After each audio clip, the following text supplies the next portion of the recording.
What's going on, everybody? How you doing? In today's video, this is a donation request. This is for Rob. This is actually an interview. It is an interview with Natalie Merchant on Charlie Rose. This is from June 8th, 1998. So this is about her second solo album and probably a lot of other things. It's a fairly long interview, but you know, it should be cool. We're going to check this out. Getting all this information about Natalie Merchant. Wow. If you're new here, please subscribe. Check out my videos, all kinds of videos, reaction videos, bass videos, music videos. Check it out. If you want to support the channel, you like the channel, hit super thanks underneath this video. You can hit me direct in the description. I got PayPal, Cash App, Venmo, Amazon wishlist, mailing address, and I do donation requests just like this one. So if there's something you want me to listen to, watch, talk about, hit me direct, PayPal, Cash App, Venmo. In the notes section, leave a link, leave a description. Let me know what you want the video to be on, and I'll make the video. You can also email me at jpanreadsemail@gmail.com. Thank you, guys. Okay, guys, let's get into this. Natalie Merchant on Charlie Rose, 98. Let's do this, bam.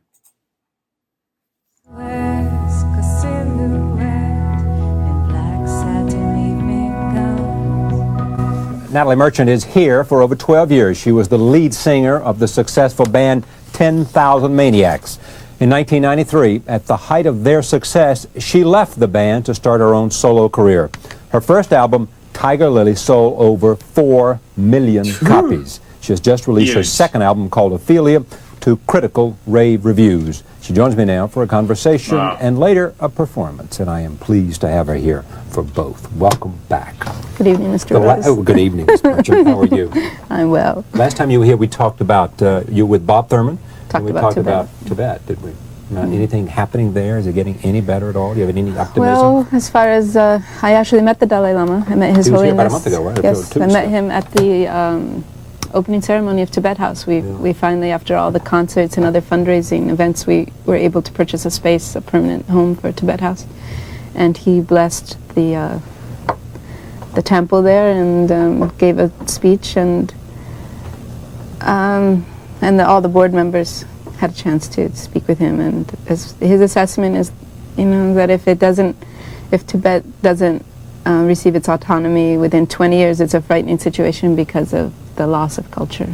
That's his concern. Another 20 years of this kind of oppression, and there'll be the loss of another generation not being able to speak their language, not being able to practice their religion, and losing their customs. You had an interesting life. I mean, you were friends of our friends, people like Philip Glass, and you knew Allen Ginsberg. And, I mean, you've been very interesting in terms of, you may be the only person who's involved in Lilith Fair who's had that kind of experience. I don't know. Different artists have different backgrounds, histories. Tell me about this album, Ophelia. Look at this cover. Yeah, exactly. What is that saying? What is that saying? Well, flip it over. And what is that saying? What is that saying? Well, okay. What is this saying? We'll open it up and see what that's saying. Yeah, there's all different characters. This is all the. Oh, look. So here we go. See that. The title track is Ophelia, and in the lyrics of the song, each verse reveals a different woman of a different era and a totally different personality, and which one is more you? I think there's a little of all of those. All of these, huh? Really? The range of from this to this to the this suffragette to this, which is a victim of abuse or something, or no? She's just somebody who's a bit lost at the moment. She'll come back though. This is a what? She's very proud of her gold medallion. She's an athlete. Tiger Lily, you did it all. Production. And you produced it. You wrote all the songs. Huge. You single-handedly went out and promoted the heck of it, right? Wow. And I funded it too. That's what I mean. Funded it from your own cash. And it was distributed by Elektra. I had a lot of help from a major label. Now, what about this? Is this different for you?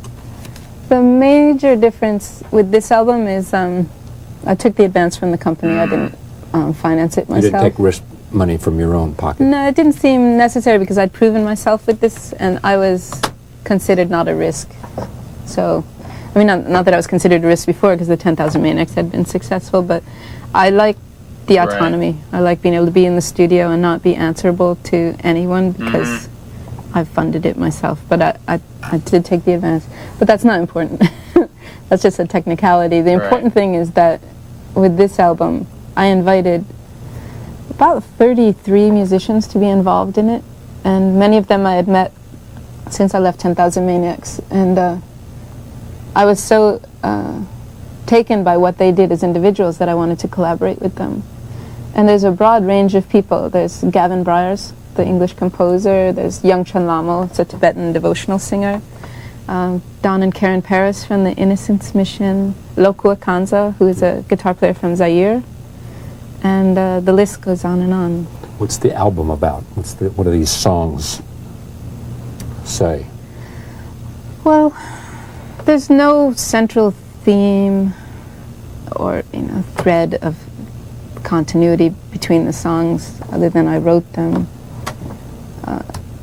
I'll have to say that I had a certain group of people in mind when I wrote the album, and they were a lot of the young people in the country, in America, and just kind of wondering what I would say to them if I had a chance to speak to them. And I think I spoke to them in several of the songs. What is it you want to say to them? Well, I want to express my empathy and my understanding for that life is confusing, and the influences that may affect their lives can be contradictory, and that there's a lot of cruelty and in the world, but they have to, rather than respond in kind to that cruelty with more cruelty, to just respond with patience and perseverance and work toward a more just and humane world. And I didn't get all didactic with the kids. It was more, especially with the song "Break Your Heart," it's just that I know that people will disappoint you, but don't be a disappointment to us, It always happens. Here's some of the titles: Ophelia, Life is Sweet, Kind and Generous, Frozen Charlotte, My Skin, Break Your Heart, Ring of May, Thick as Thieves, Effigy, The Living, When They Ring the Golden Bells, and Ophelia again.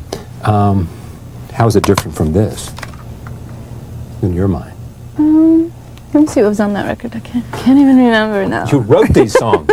It's a long time ago. This is ancient history for me. Well, the main difference... I bet you whenever you go out, you have to play those songs. We're actually in rehearsals right now, so I'm determining which of these songs and which of those songs.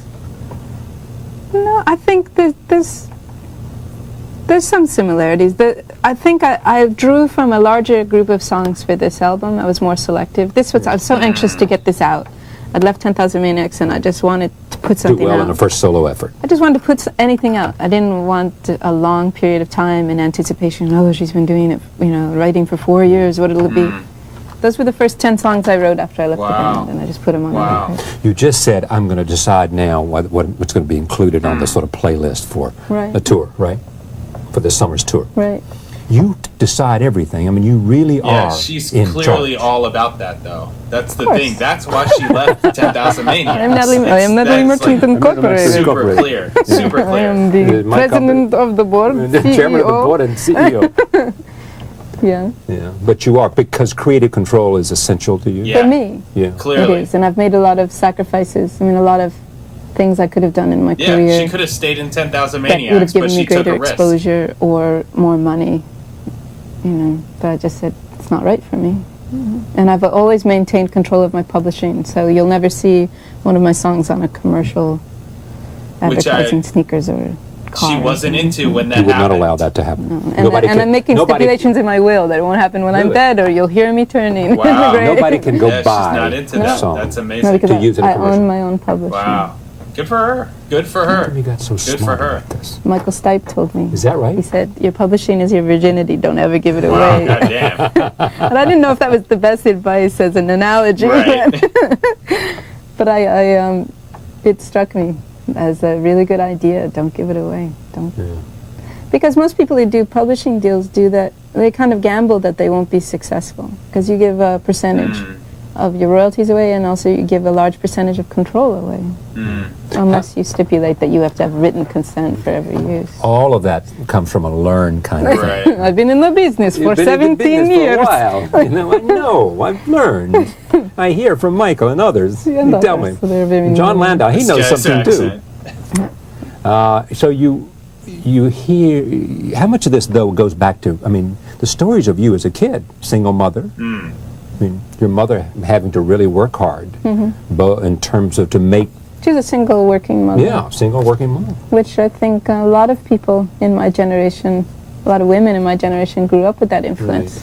Right. And it influences you how? To be independent. Right.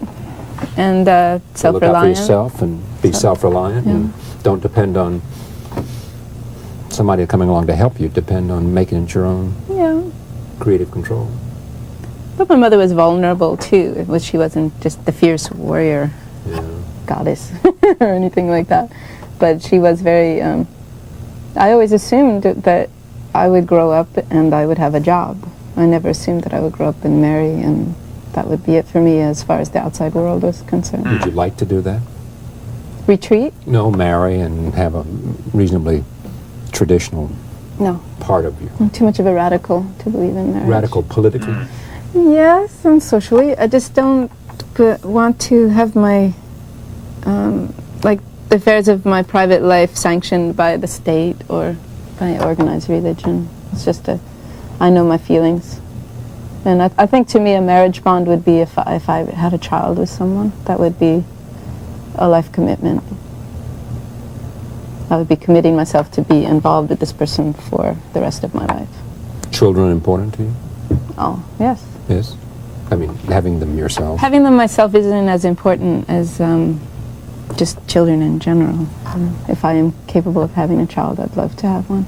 Or two or three. But I've always envisioned, like, for me the long-range plan is to work with disadvantaged children, whether handicapped or financially disadvantaged or troubled kids.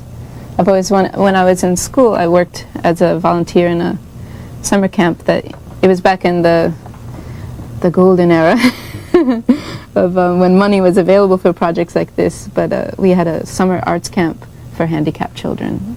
And I decided that I wanted to work with handicapped children at that point. And for me to buy a large piece of land and build a camp for children, something like that, when this show business thing is over. When you might think it might be over. 10 years. You could do this. 10 years? 8 years. You're in your mid-30s now, so 10 years, you could say, Maybe do less. something else. Wow. Can you imagine what you would do if you weren't writing and singing? I think I'll always write and sing, but I don't necessarily have to release records that are multi-platinum and go on world tours. That's not as important to me as having my time at the piano every week. Just if you knew what we've already talked about, and that's all you knew, it's inevitable that you would have left 10,000 Maniacs, just knowing you that much. Yeah. So you're asking me? Yeah. It was inevitable that you were going to leave. Yeah. I mean, you just based on what we know already about you at this table. Yeah. She's all about eventually, control. someday. You were going to leave. And they knew that too. Because they knew their girl, their lady, their woman, their person, whatever. Damn. No, it was discussed in depth before. 2 years before I left, I told them, had a serious meeting with them and just said, my goals and expectations are this, and I want to be able to, my main thing was I wanted to write my own songs. And I felt like the rest of the band was like a censor board, I always had to, because they wanted to write songs too. Right. So I always knew I wanted to write my own material, and so I couldn't stay in a band for She didn't want the extra input. This is from she the didn't film, want somebody Ophelia, else saying a no. clip in which you That's play why she self-funded multiple characters. That's why Here it she is. literally took full control. This was like a fantasy to do this film. I've always wanted to write a script, and it's always been like a secret idea of mine to lip sync in different languages and have subtitles. And it was to reach out to the European audience. That was one of the ideas I had, and also to create some mystique. And I used to listen to concept records when I was a teenager, and all I had was the package and the record, and it would really intrigue me, and I'd want to enter the world of this musician that they had created for me, someone like David Bowie. And that was kind of It was in the back of my mind when I made the film. Do you find more role models to what you want to be among male musicians and female musicians? No, not necessarily. I mean, one of the most admirable musicians, singer-songwriters that I look up to is Joni Mitchell. And how about among men? Peter Gabriel, probably. These are very politically conscious people. And English-speaking, a lot of the artists that I've loved throughout time speak other languages. I don't know exactly what they're saying to me, but I just love the passion in their voices. Well, I listen to a lot of West and East African pop music, and I don't speak French, so I usually don't know what they're saying to me. But how about people like Bob Marley? Bob Marley had a very powerful impact on me. He was like, and probably the experience of most people in America is like the first voice from the third world that was discussing oppression and rebellion. I'd never heard anyone from, I lived in a small landlocked town, farming Jamestown, community. New York? In Westfield. Near Jamestown. And no one ever was in my sphere of influence, physical sphere of influence that was from the third world. And then I remember going to somebody's house one summer day and then handing me a Bob Marley record, and I was hearing, burning and a looting tonight. I was like, wait, something's happening somewhere in the world that I need to know about. Get up, stand up. And then I heard stories of people like attacking reggae artists, coming to their homes and shooting into their windows late at night, some kidnappings, a lot of repressive acts against them. And I didn't know about those things. And it made me look into them. Has anybody ever told you you look a little bit like Geraldine Chaplin? Mm-hmm. So I'm not the first person to tell you that, am I? No, my mother used to tell me that. Really? Is she still alive? My mother? Yes. You close to her? Yeah, we're close. I mean, we're not physically close. She lives down south. Yeah, where? South Carolina. Oh, that's right, I knew that. So where is it all going? I mean, immediately you're going to go off on this little fair tour for the summer. That's always a big deal, the hottest tour in the summer. It was last summer. Yeah, the tickets are selling extremely well. Yeah. But beyond that, I mean, what's this about for you? I have secret long-range plans for the next. I'm already disclose them this evening. No, not at national television. Sorry. We would like to know what it is that. Sorry, Mr. Rose. What cannot be done. What stories lurk inside the heart, the beating heart? But I'll just give you one clue. Natalie Merchant. We have multimedia plans for the next record. Multimedia. Well, just give me 2 clues. No, I can't do that. I mean, so just hint. You're going to put it on the internet? Is that simple? Or what? No. No, it'll involve the theatrical arts, and it's another like this record under here. Ophelia was a sort of a dream come true as far as collaborations with musicians. But I feel like I made some great connections, especially with someone like Carl Berger, who did the string arrangements, and I'm already starting to write songs for the next project, and I'm going to navigate your question. I know you're sort of pulling away as fast as you can. And then I'm going to go off that way. All right. What are you going to perform for Little Old Me? I was thinking of doing The Living. Great. It lends itself really well to the piano voice. Thank you for coming. Thank you for having me. It was a privilege. My pleasure. My thanks to Natalie Merchant. She will be performing. Thank you for joining us. We'll see you tomorrow night.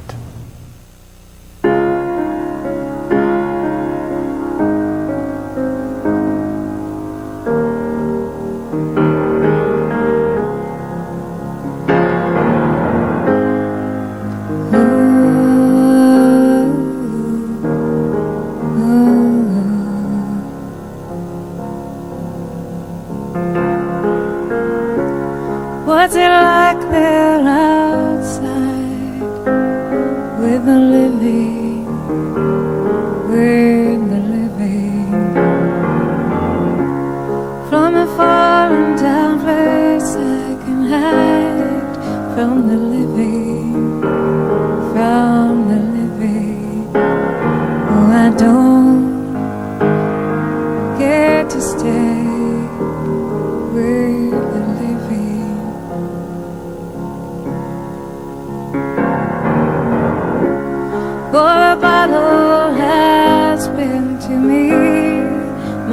my closest friend, my worst enemy.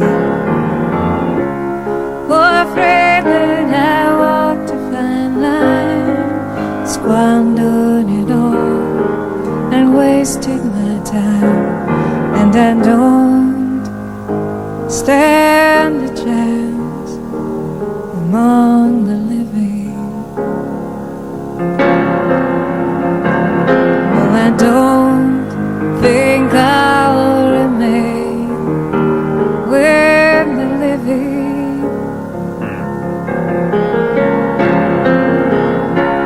For the lovers I gambled and lost, count my mistakes, whatever the cost. I'll go off, I'll make myself scarce. Ooh, come tomorrow, you won't find me here, 'cause I don't care to stay among the living. I don't think I'll remain with the living.